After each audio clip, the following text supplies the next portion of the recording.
नमो अरिहन्ताणं नमो सिद्धाणं नमो आयर्याणं नमो वज्रायाणं नमो लोये संविसाहुणम् ओंकारं बिन्दुसंयुक्तं नित्यं ध्यायन्ति योगिनः कामदं मोक्षदं चैव ओंकाराय नमो नमः अविरल शब्द घनोग प्रक्षालित सकल भूतल मल कलंका मुनिभिरुपासित तीर्था सरस्वती हरतु नो दुरितान् अज्ञानतिमिरान्धानां ज्ञानाञ्जनशलाकयां चक्षुरुन्मिलितं येन तस्मै श्रीगुरुवे नमः। श्री परम गुरुवे नमः। परम्पराचार्य गुरुवे नमः। सकल कलुष विध्वंसकं श्रेयसां परिवर्धकं धर्म संबंधकं भव्य जीव मनः प्रतिबोधकारकं पुण्य प्रकाशकं पाप प्रणाशकमिदं शास्त्रं श्री संयम प्रकाश नामधेयं हास्य मूल ग्रंथ कर्तारः श्री सर्वज्ञ देवास्तदुत्तर ग्रंथ कर्तारः श्री गणधर देवा प्रतिगणधर देवा तेषां वचनानुसारमासाद्य आचार्य श्री कुंद कुन्दामनाय आचार्य सूर्यसागरेण विरचितं श्रोतारः सावधानतया शृण्वन्तु। मंगलम भगवान वीरो मंगलम गौतमो गणी मंगलम कुंद कुंदाद्यो जैन धर्मोस्तु मंगलम सर्वमंगल मांगल्यम सर्वकल्याणकारिकं प्रधानं सर्वधर्माणां जैनं जयतु शासनं जैनं जयतु शासनं जैनं जयतु शासनं। संयम प्रकाश नाम का यह ग्रंथ है। बड़ी सुंदर चर्चा सम्यक दृष्टियों के संदर्भ में चल रही थी। कौन होते हैं सम्यक दृष्टि जीव, कैसा होता है सम्यक दृष्टि ज्ञानी जीवों का जीवन। वे सम्यक दृष्टि जीव मूढ़ताओं से रहित होते हैं, अमूढ़ दृष्टि अंग के धारी होते हैं। कहने का सीधा सीधा सा अभिप्राय यह है कि जितने भी सम्यक दृष्टि जीव होते हैं, ये सम्यक दृष्टि जीव मूर्ख नहीं होते, नादान नहीं होते, अज्ञानी नहीं होते, समझ रखते हैं, विवेक रखते हैं, बुद्धि का प्रयोग करते हैं, नादान बुद्धि नहीं होते हैं। यदवा तदवा जचे जो बात समझ ली हो, कहीं भी कुछ भी कह दी गई हो और इनके द्वारा मान ली गई हो, चले जावे, ऐसा नहीं होता है। पूरे दुनिया भर में धर्म के नाम पर बहुत प्रकार की बातें चल रही है। धर्म के नाम पर न मालूम क्या क्या चल रहा है, जिन्हें देव मूढ़ता, लोक मूढ़ता और गुरु मूढ़ता कह करके पुकारा गया है। देव मूढ़ता, देवों के संबंध में मूर्खता। लोक मूढ़ता, समाज में खाम खां की मूढ़ बातें पहले तो बहुत चला करती थी। यदि मैं जैन समाज की बात न करके एक सामान्य बात करूं, तो लोक मूढ़ताएँ तो थी इस तरह की, जिसमें सती प्रथा थी, बाल विवाह, ये भी तो लोक मूढ़ता ही तो है। लोक रूढ़ी परंपराएं, लौकिक मान्यताएं। आज भी देश में कितने ही जगहों पर गांव के गांव ऐसे हैं जहां आखा तीज के दिन, अक्षय तृतीया के दिन बाल विवाह होते हैं। बलि प्रथा, सती प्रथा, विधवा विवाह, ये सब ऐसी कुरीतियाँ थी। छुआछूत हैं, माने आप सोच नहीं सकते हैं किस किस तरह की कुरीतियाँ समाज में चला करती थी। और उन सबको चलाना, उन सबको बढ़ावा देना, ये सब लोक मूढ़ता ही थी। और अन्य देवी देवता तो है नहीं। देखो, देवी देवताओं के अंदर यदि किसी तरह की कोई भ्रांति थी तो वो देव मूढ़ता थी। लेकिन समाज में जो देवी नहीं है, जिनके देव बने की कल्पना ही नहीं है, गलियों के अंदर, सब्जी मंडियों में जो गायें मुंह मारती फिरती है, उस गांव की गाय की पूंछ में देवताओं का सद्भाव कहना और उस गाय की पूजा करना, गौ पूजा करना, ये लोक मूढ़ता नहीं है तो और क्या है। तो बहुत बातें हो गई थी यहाँ, और लोग ऐसा मानते हैं कि इनकी दान पूजा आदि करने से, उनकी करने से कुछ भला हो जाता है ग्रहण के समय में। और सबसे बड़ी बात तो यहाँ जो आचार्य सूर्य सागर जी साहब ने कह दी थी, उसमें तो इन्होंने ये कह दिया कि भाई साहब केसरिया जी, महावीर जी, इनकी भी बातें कह दी, और दीपावली के दिन लक्ष्मी पूजा जैसी बात भी यहाँ कह दी। दीपावली के दिन लक्ष्मी पूजा तो घर घर के अंदर होती सी दिखाई देती है, हमारे घर में नहीं होती है, बरसों से नहीं होती है।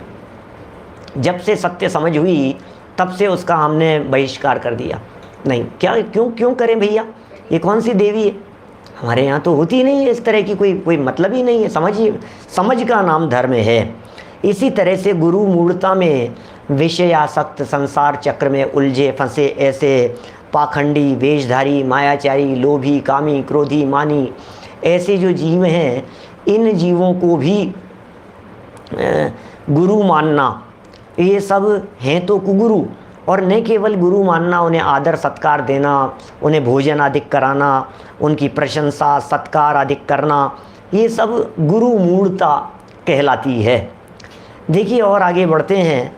सम्यक्त्व के 5 अतिचार, माने सम्यक दर्शन के बारे में हमने कितनी बातें देख ली, थोड़ा सा मैं साधर्मियों से कहना चाहूँगा, याद करते चले जाएं। क्या निशंकित आदि 8 अंगों के नाम याद हो गए, उनका स्वरूप याद हो गया। सम्यक दर्शन के 25 दोष क्या क्या होते हैं, वे 25 दोष हमने जान लिए, दोषों के स्वरूप को जान लिया।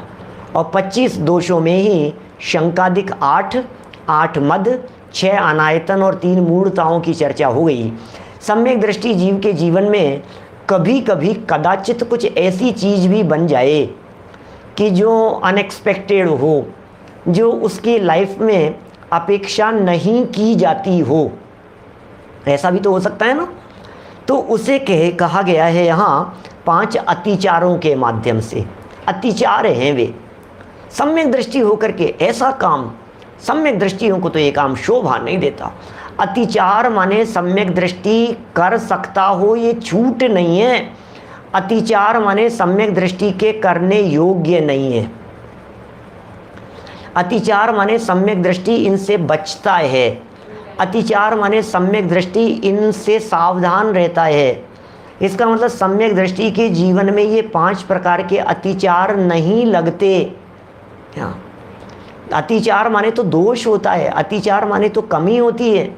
एक्चुअल में प्रॉब्लम यह है कि हेडिंग में जब ये कहते हैं ना सम्यक दृष्टि के अतिचार, सम्यक दृष्टि के अतिचार, तो एक्चुअल में ऐसा हो जाता है सम्यक दृष्टि के होते हैं भाई अतिचार, सम्यक, अरे नहीं। सम्यक दृष्टि जीव यदि इन अतिचारों को लगाकर यह समझ लेवे कि ये तो मेरा कर्तव्य, ये तो मेरे चलता है, मेरी भूमिका में ये तो चलता है, इट मीन्स उसका सम्यक्त्व जाता रहेगा। ये अतिचार अनाचार में बदल जाएंगे। क्या त्यागने योग्य है, इनको त्यागने योग्य, इनको सर्वथा त्यागने योग्य। सुनिए जरा, पढ़ता हूँ। उमा स्वामी आचार्य को सामने प्रस्तुत किया है। मोक्ष शास्त्र माने तत्वार्थ सूत्र ग्रंथ है, 7वां अध्याय है, 23 नंबर का सूत्र है। शंका कांक्षा विचिकित्सान्य दृष्टि प्रशंसा संस्तवाः सम्यक दृष्टेरतिचाराः। क्या दोष और अतिचार में क्या फ़र्क है, ये सामने एक प्रश्न मुझे दिख रहा है। दोष 4 प्रकार से लगते हैं और उन 4 प्रकार से लगने वाले दोषों में एक प्रकार का नाम है अतिचार। जब किसी भी व्रत में, जब किसी भी नियम में, जब किसी भी प्रतिज्ञा में दोष लगते हैं तो वे दोष 4 लेवल में उन्हें देखा जा सकता है। उन दोषों को, एक को कहते हैं अतिक्रम, एक को कहते हैं व्यतिक्रम, एक होता है अतिचार, एक होता है अनाचार। क्या तो अतिक्रम और व्यतिक्रम है, ये तो बहुत हल्के लेवल पर है, जो नहीं जैसे। क्या ठीक है ना। और जिनमें दोष वास्तव में हो, 25, 50, 75, 100, ऐसी चर्चा भी एक बार पहले भी की थी कि अब 25, 50, 75, 100 में भी ऐसा लगता है 25% जैसा हो। एक्चुअल स्थिति तो यह है कि 100% पालन करेंगे तो उसे कहेंगे निरतिचार पालन, निर्दोष रीति से पालन। किंचित दोष लग गया, 1%, 1% या 2%, तो ये अतिक्रम व्यतिक्रम हुआ। 25% दोष लग जाए तो अतिचार है, और इससे ज़्यादा बढ़ जाए तब तो फिर रति क्या है, फिर तो सब सभी की मूल में ही खत्म हो गया सब। अभी अतिचार और अनाचार, इन दो में फ़र्क बतलाता हूँ, बहुत महत्वपूर्ण बात है, पॉइंट नोट करने जैसा है अपने अपने दिमाग में। गलती हो जाना बड़ी बात नहीं है क्या, लेकिन गलती करके गलती को गलती न स्वीकार करना ये बहुत बड़ी बात है। गलती हो गई और सॉरी, माफ़ी मांग लेना, आगे से नहीं करने की भावना भाना, तब तक तो वो गलती अतिचार है। गलती हो गई, करने लायक नहीं है, मुझे नहीं करना है, आगे से नहीं करूँगा यार, माफ़ी चाहता हूँ, हो गई है, भूल है मेरी, भाई साहब, है ना, मन में खेद है, खेद वर्तता है, तो वो अतिचार है। हो गया, होने में क्या है, गुस्सा कर दिया, नाराज़गी हो गई, बिगड़ गए, घमंड का भाव आ गया एकदम, ओ यार नहीं यार मुझे करना नहीं, मैं कहाँ यार, मैं किस चीज़ का घमंड कर रहा हूँ, मैं कोई करने लायक है क्या। गलती से समझ लो किसी के प्रशंसा ही कर दी, मान लीजिए गलती से हो गई। मान लीजिए कभी घूमने फिरने के लिए कहीं गए और वो वहाँ वेटिकन सिटी ले गए, सबसे स्मॉलेस्ट कंट्री है ना इस वर्ल्ड में उपलब्ध दुनिया में, वेटिकन सिटी, वहाँ ले गए। तो हम भी गए थे पहले, बहुत सालों पहले की बात है। तो अब उस कंट्री में गए तो वहाँ तो पोप का शासन चलता है और वो चर्च है, वो दिखाने के लिए ले गए। तो अब आप वहाँ जाकर यदि उसकी प्रशंसा कर रहे हैं तो वो अतिचार है क्या। लेकिन वो अतिचार जो आपने प्रशंसा की, ये अतिचार तब तक ही है जब तक उस प्रशंसा के तुरंत बाद में अंदर में खेद वर्ते कि यार हम किसकी अनुमोदना कर रहे हैं, ये हमारे द्वारा इसकी अनुमोदना करना ठीक नहीं है, तब तो वो है अतिचार। और यदि ये कहे अरे क्या है इसमें, क्या हो गया प्रशंसा करने के अंदर, अब क्या है यार, अच्छी चीज़ है, इसमें क्या है, इसमें क्या हो गया, तो फिर समझ लीजिए आप ख़त्म है खेल, फिर अनाचार हो गया वो। जैसे अक्षरधाम चले गए, देखे होंगे आप लोगों में से भी बहुत सारे लोगों ने, अक्षरधाम 2 जगह के फेमस हैं, दिल्ली और अहमदाबाद। अब देखता है व्यक्ति तो फिर वो नीलकंठ की प्रशंसा आती है, क्या गजब है, अरे यार क्या मैनेजमेंट है, क्या व्यवस्थाएं हैं, कितने सुंदर इनके म्यूजियम बना रखे हैं, किस तरह का है। तो ये जो प्रशंसा है ये अन्य दृष्टि प्रशंसा है। अभी चर्चा कर रहे हैं अपन, मैं तो अतिचार और अनाचार इन 2 बातों को समझाने का प्रयत्न कर रहा था। अतिचार माने आंशिक और खेद खिन्नता सहित, और अनाचार माने महाभूल, क्या मजबूरी में जो गलती हो गई है ये अतिचार है, मजबूरी में हो गई है, अतिचार है, ठीक है ना। और उस मजबूरी की गलती को ये समझ लेना कि ये तो हमारा अधिकार है, इसमें क्या हो गया, तो वो अनाचार हो गया। और अनाचार में व्रत भंग है, अतिचार में व्रत भंग नहीं कहा गया है यद्यपि। क्या ख्याल में आ रही है बात सुमित जी सांगानेर से।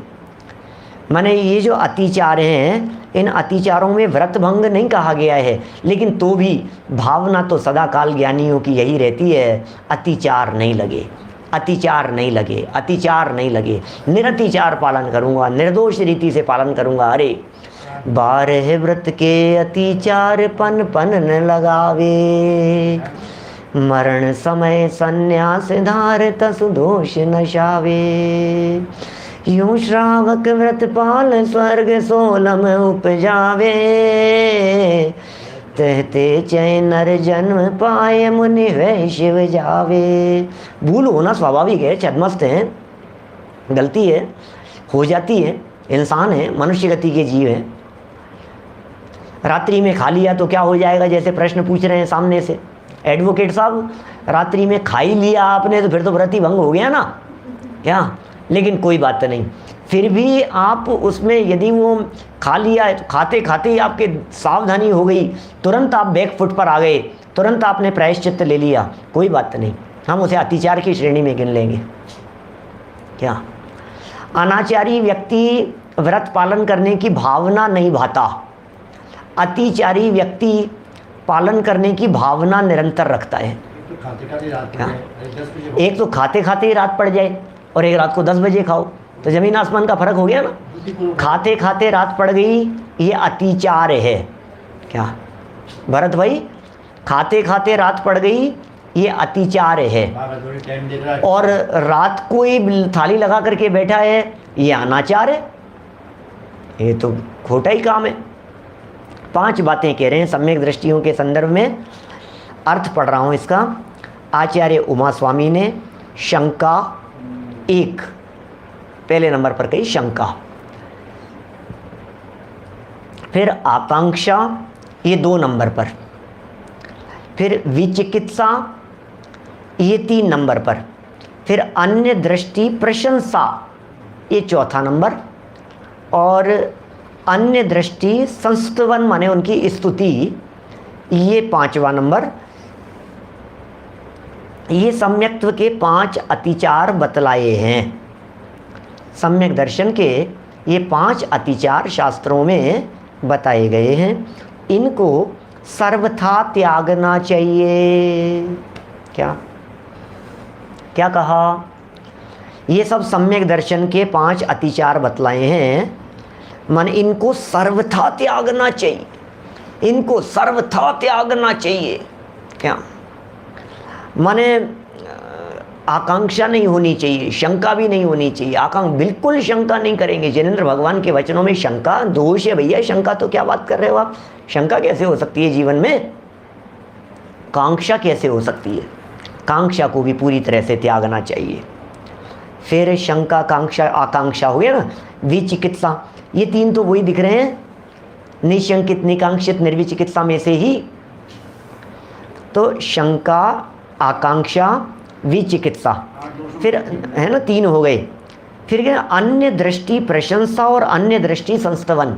अन्य दृष्टियों की प्रशंसा भी नहीं और अन्य दृष्टियों की स्तुति भी नहीं। ये बड़ी गजब की बातें हैं भाई साहब, ये थोड़ी खतरनाक हो जाती है ये बातें। हम अपने यहाँ जो पालन करना हो सो पालन करेंगे जो आप कहेंगे। क्या भक्ति में संगीत की प्रशंसा करना इसमें नहीं आएगा। भक्ति में संगीत की यदि प्रशंसा की गई है तो वो न अतिचार है न अनाचार है और न किसी तरह की वो भूल है। संगीत की प्रशंसा की जा सकती है, वो एंगल अलग है, ठीक है। कभी संगीत की प्रशंसा भी हो गई, संगीतज्ञ भी होते हैं, भक्ति की प्रशंसा भी होती है। यहाँ तक कि वाद्य यंत्रों की भी प्रशंसा की जाएगी। प्रथमानुयोग के अंदर तो बहुत इतना सुंदर वाद्य यंत्र उनको बजाना आता था। अरे जीवेंद्र कुमार की एक शादी तो इसी से हुई थी। क्या ख्याल में आ रही है बात। तो प्रथमानुयोग उनके वाद्य यंत्रों की, वाद्य कलाओं की, संगीत की, इनकी भी प्रशंसा करेगा। और किसी चीज़ को यदि धुन से गाया जा रहा है तो उसकी भी प्रशंसा करेगा। वो कला है, वो कला की प्रशंसा है। और ऐसे कलाकार की कला की प्रशंसा तो होनी ही चाहिए। कलाकार की यदि कला की प्रशंसा, जैसे मान लीजिए फिर तो आप कहेंगे कि साहब किसी व्यक्ति के लेखन की प्रशंसा करना। अब बोलो अब क्या कहेंगे, लेखन कला की प्रशंसा करना और लिखी गई बात की प्रशंसा करना, 2 अलग अलग चीज़ें हो गई।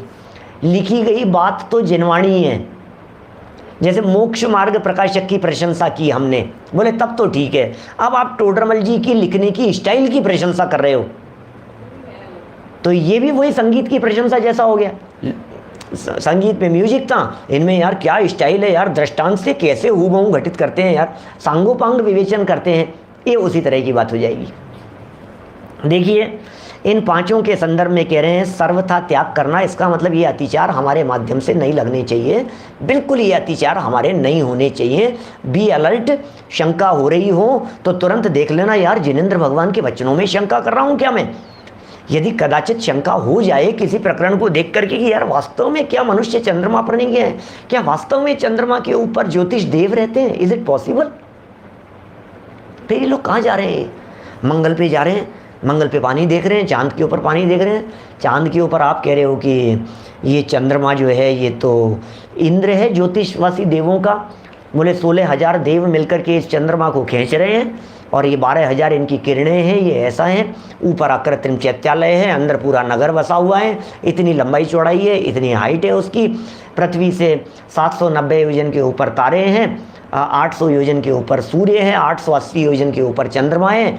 880 योजन ऊपर जाकर के 1 योजन से कुछ कम 56/61 योजन का चंद्रमा की साइज है, 56/61 योजन का, 48/61 योजन का सूर्य है। अब ये सूर्य और चंद्र जो विमान है, 110 योजन का क्षेत्र है, 790 से लेकर के और 900 योजन तक का, 880 योजन पर है चंद्रमा। तो अब हमें ऐसे लग रहा है यार ये जो आप प्रशंसा कर रहे हो इनकी, या ये जो बातें बता रहे हो, अब ये सच्ची है या नहीं है? क्योंकि आदमी तो चंद्रमा के ऊपर जा रहे हैं, ये तो जा रहे हैं, वो तो जा करके आ गए हैं, वो चला गया था, फिर वो चला गया था, अभी ये जा रहे हैं, वो जा रहे हैं। तो ये जो शंका उठ गई दिमाग में, कोई बात नहीं, उठ सकती है कभी कभी दिमाग में, अचानक ऐसा आ सकता है। अजय सोगानी जी साहब, कभी दिमाग में अचानक ये बात आ सकती है यार ये बिल्कुल सेम टू सेम ऐसी है क्या दुनिया? इधर भरत है, उधर ऐरावत है, ये दोनों एक जैसे ही होते हैं क्या, भरत और ऐरावत? बिल्कुल जैसे इधर पर्वत की हाइट बढ़ती चली जा रही है, उधर घटती चली जा रही है। मेरू पर्वत इतना बड़ा बता रहे हैं, फिर ये इसी तरह से लाइन से बतला रहे हैं, बिल्कुल ऐसे सिस्टमेटिक। ऐसी भी कोई दुनिया होती है, हो सकती है? शंका हुई दिमाग में। तो ये शंका हो जाना दिमाग में, इस प्रकार की शंका खड़ी हो जाना, ये क्या कहलाता है? ये कहलाएगा अतिचार। दिमाग में यदि इस प्रकार की शंका खड़ी हो गई तो ये अतिचार कहलाता है। अभी अतिचार तो हो गया, बात निपट गया अतिचार की, जो कुछ भी निपटनी थी क्या। अब सुनिए, अभी इस अतिचार के तुरंत बाद में, इसको अतिचार कब कहेंगे? तुरंत बैकफुट पर आ गया, अरे क्या बात कर रहे हो यार, चंद्रमा के ऊपर जा ही नहीं सकता है, जिनेंद्र भगवान का वचन है, बस। तो इसका मतलब वो अतिचार की श्रेणी में लग करके वापस आ गया। अब कोई बात नहीं, अब जो जितना दोष लगा है उतना पाप तो लगा ही होगा, उसमें तो क्या है, धर्म तो था नहीं, पाप तो लगेगा ही ना, है ना। तो अभी इनके बारे में, इन 5 बिंदुओं के संदर्भ में थोड़ा थोड़ा सा कहते हैं। दर्शन मोहनीय कर्म के उदय से, दर्शन मोहनीय कर्म के उदय से मुनि या श्रावक दोनों में से किसी के भी कभी शंकादिक की उत्पत्ति हो जावे तो उससे सम्यक दर्शन का अपवाद होता है, अर्थात सम्यक दर्शन में दोष लगता है। क्या?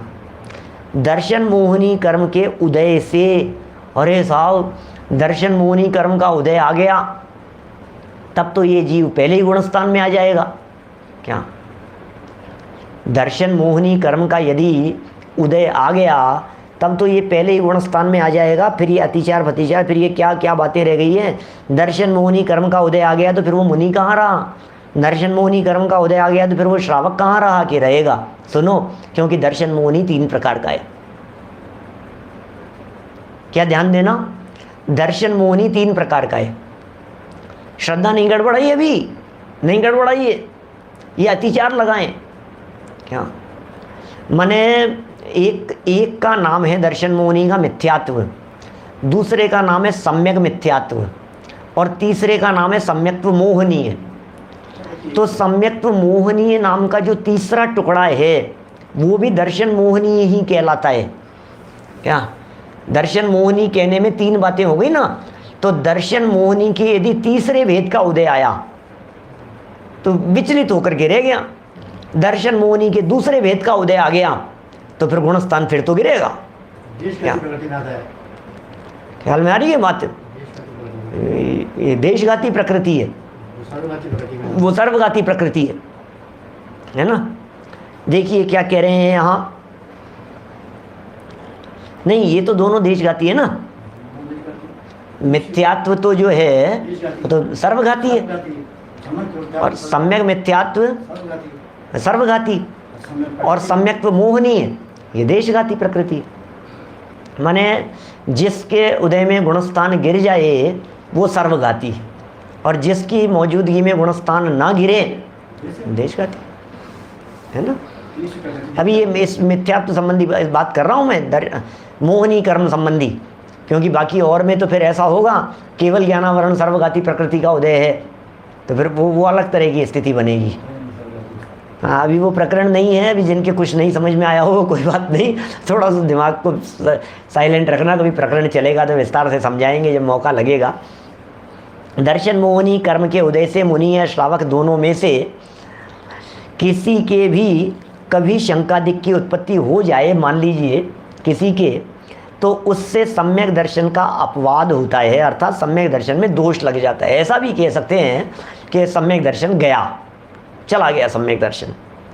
यदि यहाँ पर यह शंका की जाए, अब देखना शंका कैसी होती है ज्ञाता भाई, ऐसी शंका होती है यहाँ पर, सामने प्रश्न दिख रहा है, सम्यक्त्व मोहनीय और सम्यक्त्व प्रकृति, ये एक ही बात है। सम्यक्त्व मोहनीय और सम्यक्त्व प्रकृति, इन दोनों को एक दूसरे का पर्यायवाची कह सकते हैं।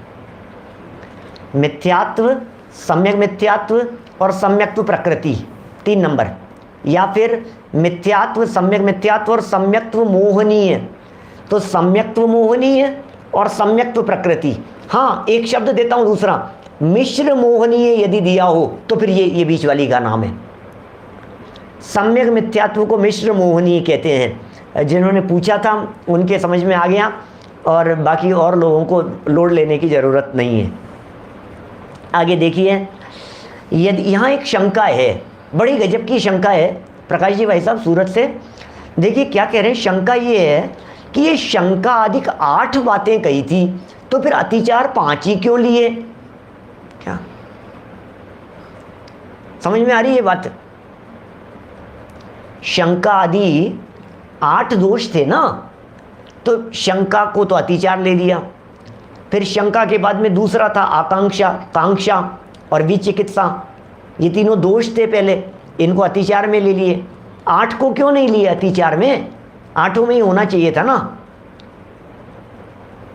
शंका हो गई, फिर भी अतिचार इसलिए हुआ क्योंकि वो शंका होते ही तुरंत बदल गया, इसलिए वो अतिचार है। शंका का अर्थ वो प्रश्न चिन्ह खड़ा कर दे हुए लाइफ टाइम के लिए, तो फिर अनाचार है, फिर वो सम्यक दृष्टि नहीं हो सकता।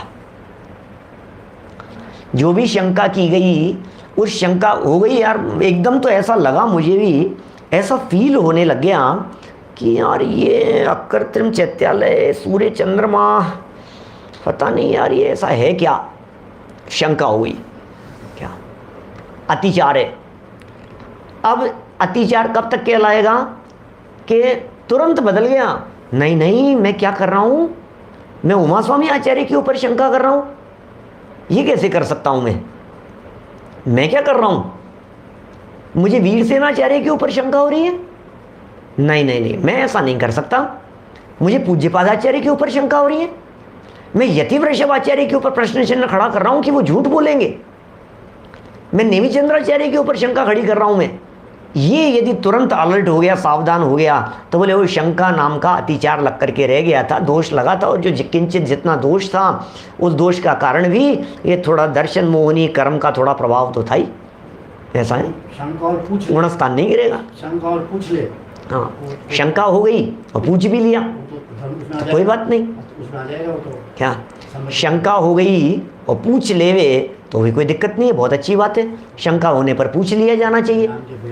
क्या इसलिए कभी कभी मैं जो जिज्ञासा और शंका में भेद करता हूँ, अनेक बार किया है, और मेरी ये शंका और जिज्ञासा, इन दोनों के अंतर को जानकर मुझे खेद है कि कई लोग आपस में लड़ भी लेते हैं। भैया लड़ना मत, क्या लड़ना मत, नहीं नहीं ये तो शंका है, नहीं नहीं नहीं ये जिज्ञासा है, ये जिज्ञासा है, तुम इसको शंका क्यों कह रहे हो? अरे भाई शंका और जिज्ञासा पर्यायवाची है। पॉइंट 1 लाइफ टाइम याद रखना, शंका और जिज्ञासा पर्यायवाची है। शंका और जिज्ञासा पर्यायवाची है, शंका और जिज्ञासा पर्यायवाची है। अब पक्की बैठ गई दिमाग में। इसका मतलब शंका की जगह जिज्ञासा और जिज्ञासा की जगह। पंडित जी साहब एक जिज्ञासा है। हाँ बताओ पंडित जी साहब, शंका हो रही है, पूछ लूँ आपसे? हाँ कोई दिक्कत नहीं है, पूछ लो। तो वो एक ही बात हो गई, बराबर। इसलिए कह रहा हूँ लड़ना नहीं, मैंने लड़ते देखा है इसलिए कह रहा हूँ मैं। अब सुनो, अब जो मैं अंतर बतलाता हूँ सो तो है ही। शंका प्रश्न चिन्ह खड़ा कर देने का नाम है, और जिज्ञासा में विनम्रता है, जिज्ञासा में इच्छा है, जिज्ञासा में समझना चाहता है। क्या समझ में आ रही है बात? समझना चाहता है, ये जिज्ञासा है।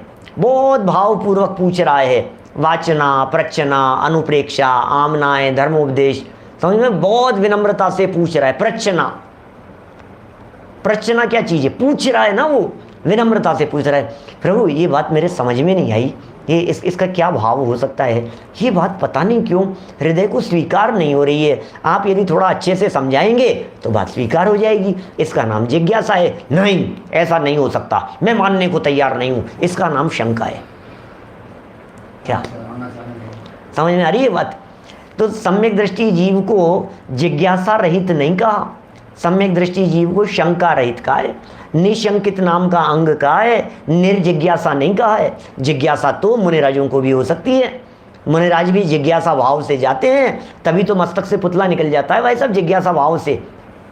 क्या भावलिंगी संतों के छठे सातवें गुणस्थानवर्ती जीवों के मस्तक से पुतला निकल जाता है, और वो मस्तक से पुतला निकल जाता है कौन से रिद्धिधारी वालों के? क्या आहारक रिद्धिधारी मुनिराज, आहारक शरीर कहलाता है। और किस लिए? कि शंका के समाधान के लिए। केवली श्रुत केवलियों का पादमूल जहाँ मिला, जिज्ञासा का समाधान होकर के, शंका का समाधान होकर के वापस आ जाता है। बहुत हल्के लेवल पर है। देखिए क्या कह रहे हैं, गुरु मूढ़ता का नहीं है तो सम्यक के अतिचारों वाला प्रकरण है ना, नीचे देखिए।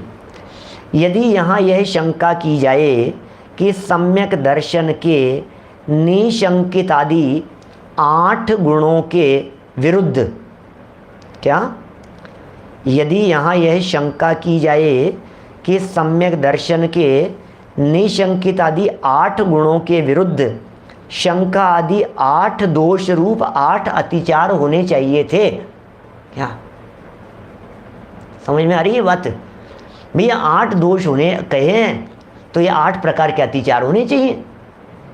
निशंकित अंग के विरोध में शंका नाम का अतिचार, निकांक्षित नाम का अंग है तो उसकी कमी में कांक्षा नाम का अतिचार, आकांक्षा नाम का अतिचार, निर्विचिकित्सा नाम का अंग है तो उसके विरोध में निर्विचिकित्सा नाम का, ये विचिकित्सा नाम का अतिचार।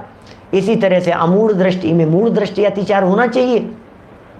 3 ही क्यों लिए? उनमें से यहाँ शंका, आकांक्षा और विचिकित्सा, इन तीनों को ही क्यों लिया? सिर्फ 3 को ही क्यों लिया? क्या तो ये कह रहे हैं, तो इसका समाधान ये है कि मिथ्या दृष्टि के ज्ञान चारित्र आदि को अपने मन में उत्तम समझना तो अन्य दृष्टि प्रशंसा है। क्या अन्य दृष्टि प्रशंसा और अन्य दृष्टि स्तुति लिया है ना, 2 बातें। तो मिथ्या दृष्टि के ज्ञान चारित्र को मन में उत्तम समझ लिया तो अन्य दृष्टि की प्रशंसा हो गई। मिथ्या दृष्टि था तो मिथ्या दृष्टि के ज्ञान की प्रशंसा कर रहे हैं, मिथ्या दृष्टि के चारित्र की प्रशंसा कर रहे हैं, ये अन्य दृष्टि प्रशंसा है। माने कितनी सुंदर व्याख्या है, अन्य दृष्टि की प्रशंसा उचित नहीं है। अरे क्या मिथ्यात्वियों की प्रशंसा करें, क्या मतलब भाई साहब, क्या बात करें भाई साहब, सोचना जरा एक बार गंभीरता से। मिथ्या दृष्टि क्या प्रशंसनीय है, अनंत संसारी है, मिथ्या दृष्टि की भी कोई प्रशंसा होती है क्या? मिथ्या दृष्टि कोई प्रशंसनीय कार्य नहीं करता है, क्योंकि वो प्रशंसनीय तत्व को देखता ही नहीं है। क्या प्रशंसनीय तत्व को देखता ही नहीं है, इसलिए वो क्या प्रशंसनीय है? आकांक्षा का मतलब होता है भोगों की चाह, ये है आकांक्षा। विचिकित्सा माने होता है घृणा, कदाचित घृणा का भाव आ गया तुरंत संभल गए, अरे मैं किससे घृणा कर रहा हूँ, यदि मैं इन ज्ञानियों से घृणा करूँगा तो मैं ज्ञानियों का लाभ प्राप्त नहीं कर पाऊँगा। क्या ये जो जिनागम में बात कही है निर्विचिकित्सा अंग की, बहुत साइंटिफिक रीजन है उसके पीछे, निर्विचिकित्सा अंग के पीछे इतना बड़ा साइंटिफिक रीजन है कि आप यदि ज्ञानियों को देख करके, साधर्मियों को देख करके, आराधकों को, मलिन शरीर को देख करके यदि आप उससे घृणा करेंगे, आप उनके पास में बैठ ही नहीं पाएंगे, आप उनसे चर्चा नहीं कर पाएंगे। अरे यार उनके पास तो बदबू आती है यार, उनके तो मुंह से बदबू आती है यार, उनके तो पसीने की बदबू आती है यार, अरे यार वो तो बहुत गंदे हैं यार, नहीं यार मेरे से नहीं बैठा जाता है, मैं 2 मिनट में नहीं बैठ सकता। अरे यदि भाई साहब नहीं बैठ सकते आप, आज निर्विचिकित्सा की चर्चा की ना शॉर्ट वीडियो में, बहुत सुंदर चर्चा है, मैंने विचारणीय है वो बात, आज उसी का अलग पॉइंट बतला रहा हूँ मैं, जो आपके शॉर्ट वीडियो में नहीं है, उस पॉइंट को कह रहा हूँ मैं ये कह रहा हूँ आप ज्ञानियों से आराधना का लाभ नहीं ले पाएंगे, आप ज्ञानियों के समागम का लाभ नहीं ले पाएंगे, आपको ज्ञानियों से जो वेद विज्ञान की बातें सीखने को मिलती हैं आप वो नहीं सीख पाएंगे यदि निर्विचिकित्सापना नहीं होगा तो। इसलिए निर्विचिकित्सा के माध्यम से ये कह रहे हैं भैया कोई बात नहीं, अरे यार बहुत सूगला दिखता है यार, अरे उसकी तो शक्ल ही अच्छी नहीं है यार, वो तो बहुत काला है यार, अरे यार उसके तो सर में बाल ही नहीं है यार, अरे यार वो तो कान में मशीन लगाता है यार, अरे यार उसकी तो आंखें बहुत ज़्यादा ख़राब है यार, बहुत मोटा चश्मा चढ़ा हुआ है यार, अरे उसके तो दांत ही निकल गए हैं यार। कोई बात नहीं भाई, दांत निकल गए हैं तो क्या हो गया, ज्ञानी तो है। ज्ञान का संबंध दांत से है कि ज्ञान का संबंध आँख से है? ज्ञान का संबंध ज्ञान से है, ज्ञान का संबंध ज्ञान से है कि कान से है? सोचो जरा, कान खराब है, किसी व्यक्ति के कान खराब समझ नहीं यार, एक बार प्रश्न पूछते हैं तो उनको पता नहीं कुछ ढंग से समझते ही नहीं है, वो सोचते ही नहीं है, ऐसा है मतलब क्या क्या कर रहे हैं यार उनके बारे में। नहीं भाई क्या बात कर रहे हो आप, क्या अपना नुकसान हो रहा है। ज्ञाता भाई उनकी समाधि नहीं करवा पाएंगे, इट डजंट मैटर। क्या मैटर तो ये चल रहा है, मैं यदि निर्विचिकित्सा का पालन नहीं करूंगा तो मैं लाभ से वंचित रह जाऊंगा। क्या मैं यदि निर्विचिकित्सा अंग का पालन नहीं करूंगा तो मैं सम्यक्त्व का अधिकारी कैसे बनूंगा? मैं यदि निर्विचिकित्सा अंग का धारी नहीं होऊंगा तो मुझे उनसे देशना लब्धि कैसे मिलेगी, देशना का लाभ कैसे मिलेगा, सम्यक दर्शन संबंधी विषयों को कैसे समझ पाऊंगा मैं? वो महत्वपूर्ण बात है। देखिए तो विचिकित्सा की भी बात हो गई, इन तीनों को तो लिया है। इसका समाधान यह है कि मिथ्या दृष्टि के ज्ञान चारित्र आदि को अपने मन में उत्तम समझना यह अन्य दृष्टि प्रशंसा है, और उस मिथ्या दृष्टि के विद्यमान व अविद्यमान गुणों की, मिथ्या दृष्टि के विद्यमान व अविद्यमान गुणों की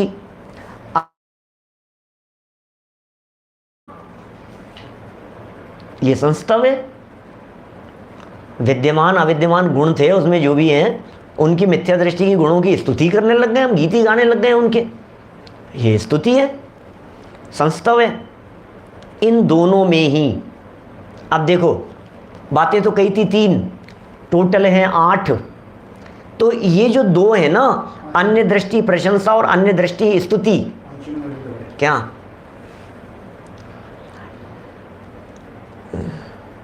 मिथ्या दृष्टि रात्रि भोजन नहीं करता तो उसकी प्रशंसा कर सकते हैं कि नहीं? कर सकते हैं, ठीक है।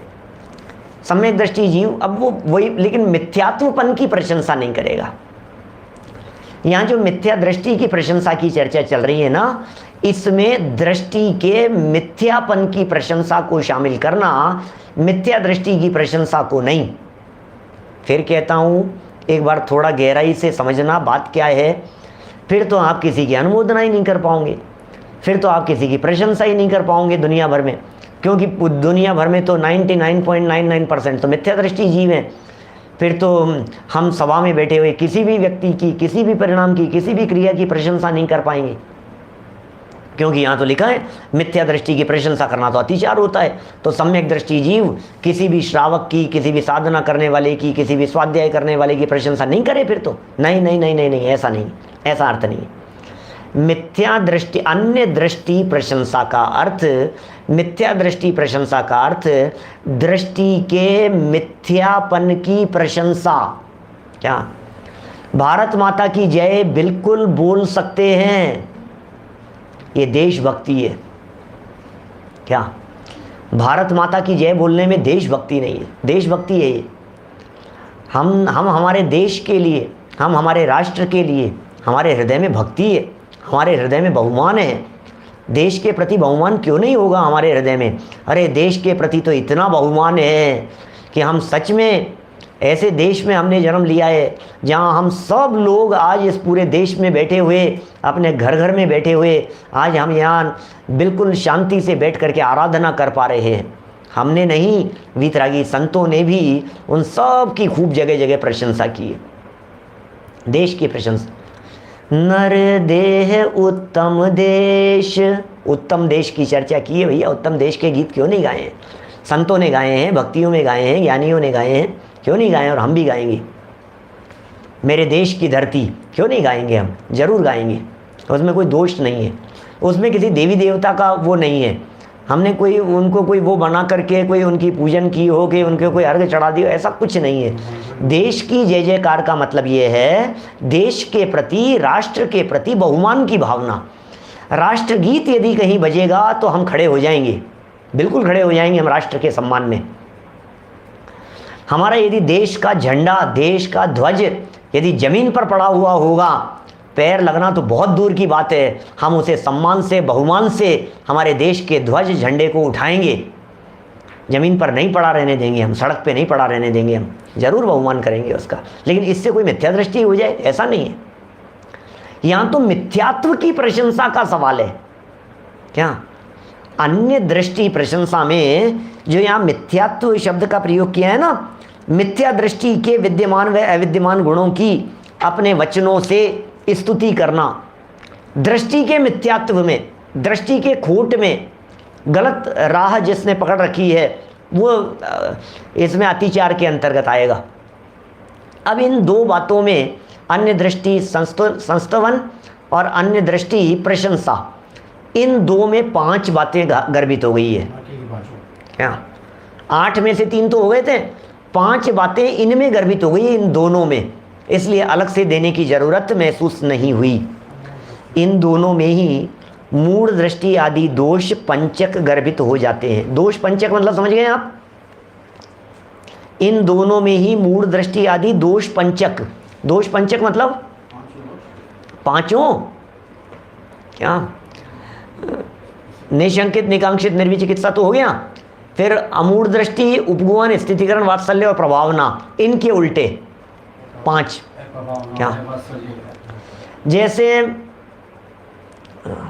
मूढ़ दृष्टि, अनुपगुहन, अस्थितिकरण, अवात्सल्य, अप्रभावना, ये 5 गर्भित हो जाते हैं।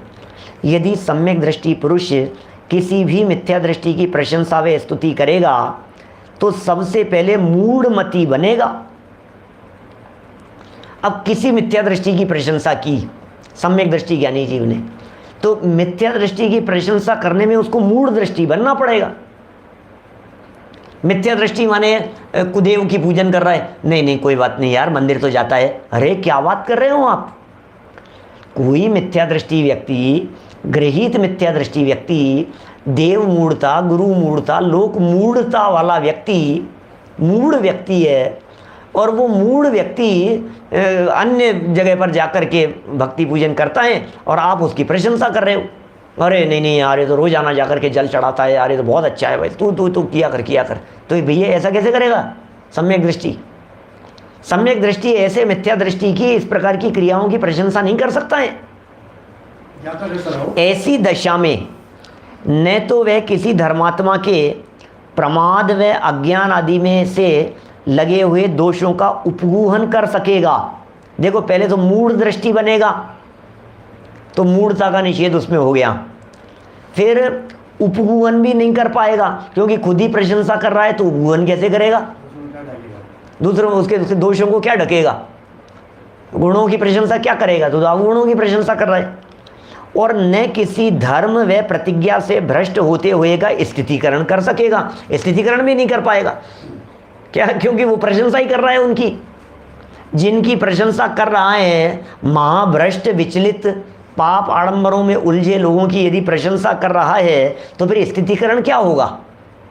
फिर तो अस्थितीकरण हो रहा है। फिर तो इसका मतलब उन पापियों की उस पाप रूप प्रवृत्ति का बढ़ावा देने की प्रवृत्ति चल रही है, ऐसा हो जाएगा। फिर रत्नत्रय के पात्रों व साधर्मियों के साथ सच्चा अनुराग रखने रूप व जैन धर्म और जैन संघ का महत्व बढ़ाने रूप प्रभावना, ये दो गुण तो उसमें हो ही नहीं सकेंगे। इसमें वात्सल्य और प्रभावना नाम के गुण भी नहीं होंगे उसमें। वात्सल्य कैसे होगा? वात्सल्य किसे कहते हैं? रत्नत्रय में अनुराग का नाम वात्सल्य है। रत्नत्रय में अनुराग का नाम वात्सल्य है। रत्नत्रय धारियों में अनुराग का नाम वात्सल्य है। धर्म मार्ग में लगाने का नाम वात्सल्य है।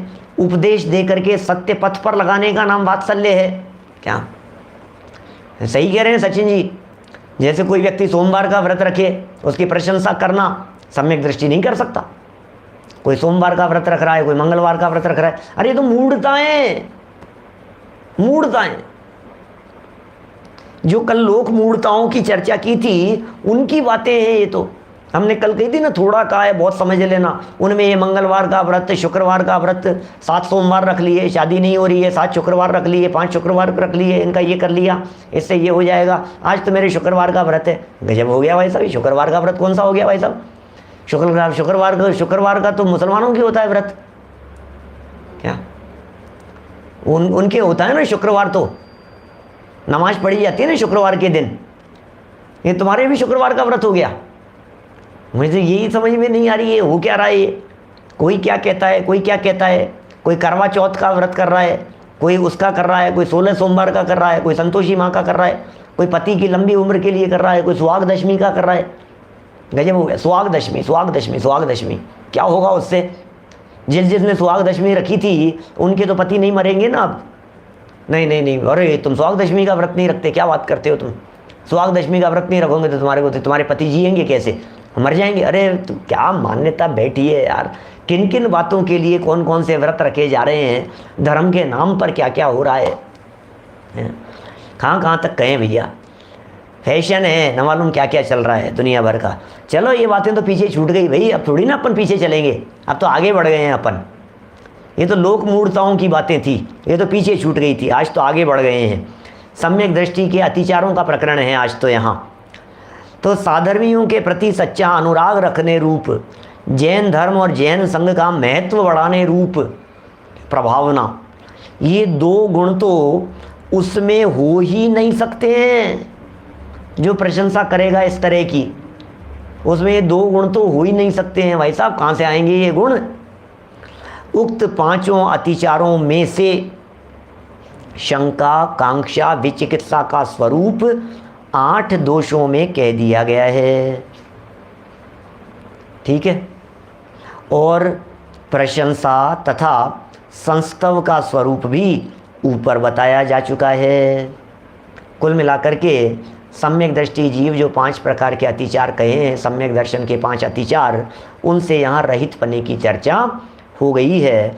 अब ये जो शंका वाला जो मैटर है, क्या शंका, इसको बहुत ही सुंदर ढंग से समयसार की गाथा प्रस्तुत की है, नाटक समयसार का छंद प्रस्तुत किया है, और 7 प्रकार के भयों की सुंदर चर्चा है। मुझे लगता है 2-3 दिन का तो विषय है ये, 7 प्रकार के भयों का। अरे सम्यक दृष्टि नहीं डरता तो हम क्यों डरें? निर्भय बनाने के लिए निर्भय सम्यक दृष्टि, इस विषय को लेकर के कल हम आपके बीच में चर्चा करेंगे।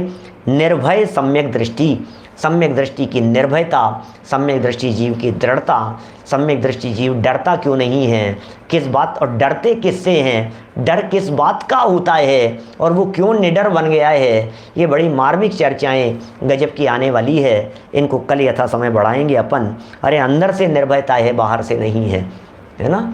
ऐसी सब सुंदर बातें आएगी। चलिए अभी जनवाणी स्तुति। जहाँ वाणी के ज्ञान ते सूझे लोकालोक, सोवाणी मस्तक नमू, सदा देत हूँ ढोक, सदा देत हूँ ढोक।